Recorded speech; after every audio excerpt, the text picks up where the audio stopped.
Réglementation grippe aviaire. Alors là, il y a des textes de loi, donc je ne vais pas mentionner, hein, il y en a 2 en France, il y en a 2 en Europe, hein, la loi santé animale. Mais bon, au final, ils veulent tous dire la même chose. Hein, donc c'est la stratégie de biosécuritaire, c'est surveillance, confinement, éradication. Donc surveillance, on teste tout. Hein, donc dès qu'il y a un animal sauvage mort, on le ramène au labo, on fait une PCR. Dès qu'il y a un canard, un élevage de canards avec des signes, hop, on fait des PCR. Même si on n'a pas, de toute façon les élevages de canards, même s'il n'y a pas de signes cliniques ou de maladie, on fait des PCR quand même, on va faire des analyses. Analyse systématique. Et puis si on trouve un virus de la grippe aviaire, il y a HSP, bon, on va tester, on va en trouver un. Après, on crée une zone de 10 bornes autour du point d'entrée. Et là, autour dans un rayon de 10 km, autour de ce foyer, hein, de ce foyer d'infection, on va confiner et mettre en quarantaine tous les élevages, petits ou grands. Hein.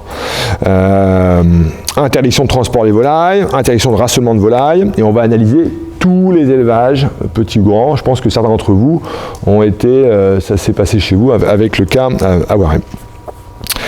Et puis voilà.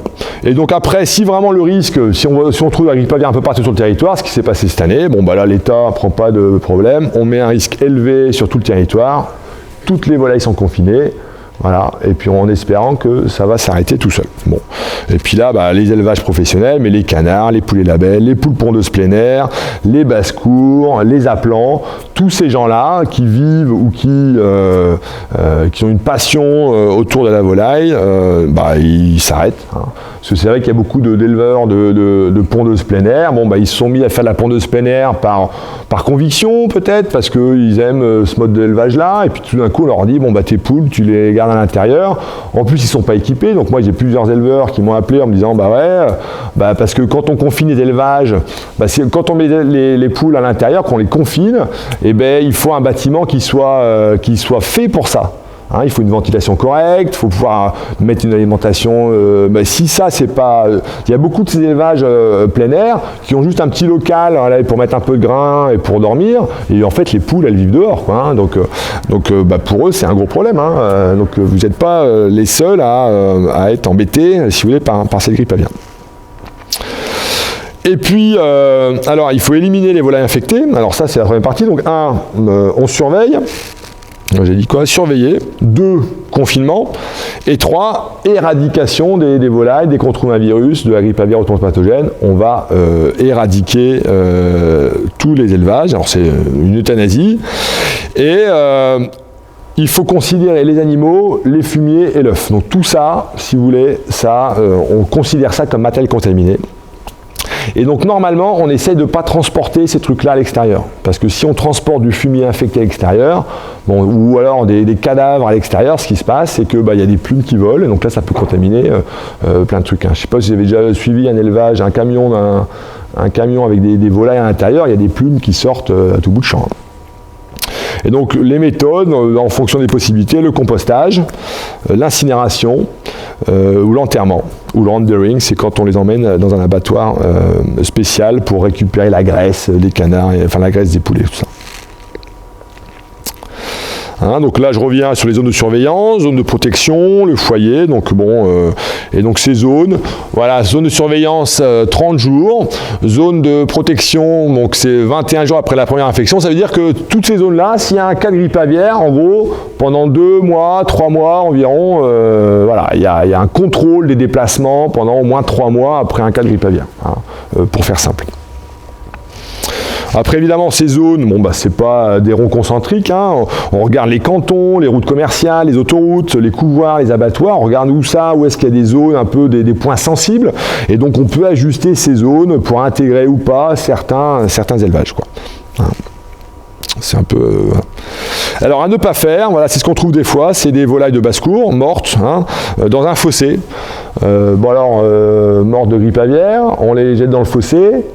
Bon, bah là, les virus survivent dans l'eau pendant au moins 5 mois, 6 mois, donc là, on peut contaminer. Donc ça, c'est vraiment pas faire. Et si vous avez un jour des canards morts, et bon, vous avez une suspicion, tout ça, donc il faudrait normalement le déclarer pour faire une analyse. Et surtout, le plus important, c'est pas les jeter, si vous voulez, les canards morts au fond. Hein. Et le mieux, c'est de faire un trou, mettre les canards au fond du trou et mettre de la chaux vive au-dessus. Hein. C'est vraiment pour les petits, voilà, c'est ce qui reste de mieux à faire pour éviter de contaminer en fait l'environnement. Hein. Bon, alors vous allez me dire, il est déjà contaminé l'environnement, hein, donc bon, mais il ne faut pas en rajouter en fait. Voilà, alors les problèmes de ces conséquences, alors les problèmes de cette stratégie biosécuritaire, c'est des conséquences dramatiques. Hein. Donc déjà les professionnels du secteur, bon évidemment, on va les tuer, euthanasier toutes leurs volailles, donc ils perdent leur boulot. C'est très dur psychologiquement parce que les mecs ils travaillent pour rien au final. Et puis ça coûte des sommes astronomiques à l'État. Après, les petits producteurs de volailles plein air, hein, donc les mecs qui vendent des œufs sur les marchés le dimanche, et ont des 300-400 poules là, bon déjà c'est confinement, donc c'est contrairement à leur éthique, ils vendent des œufs bio ou des volailles bio, puis d'un coup une volaille bio c'est une poule qui court, et tout d'un coup la poule elle court pas, donc bon voilà, c'est un non-sens économique, problème de bien-être chez les animaux, des animaux qui normalement vivent dehors, on les rassemble, ils sont malades. Après, il y a les éleveurs amateurs de races de volailles anciennes et patrimoniales. Comme je le disais, ces gens-là, pour faire vivre leur passion, ils doivent faire des expositions hein, et bouger un peu partout sur le territoire. Et tout d'un coup, ils ne peuvent plus.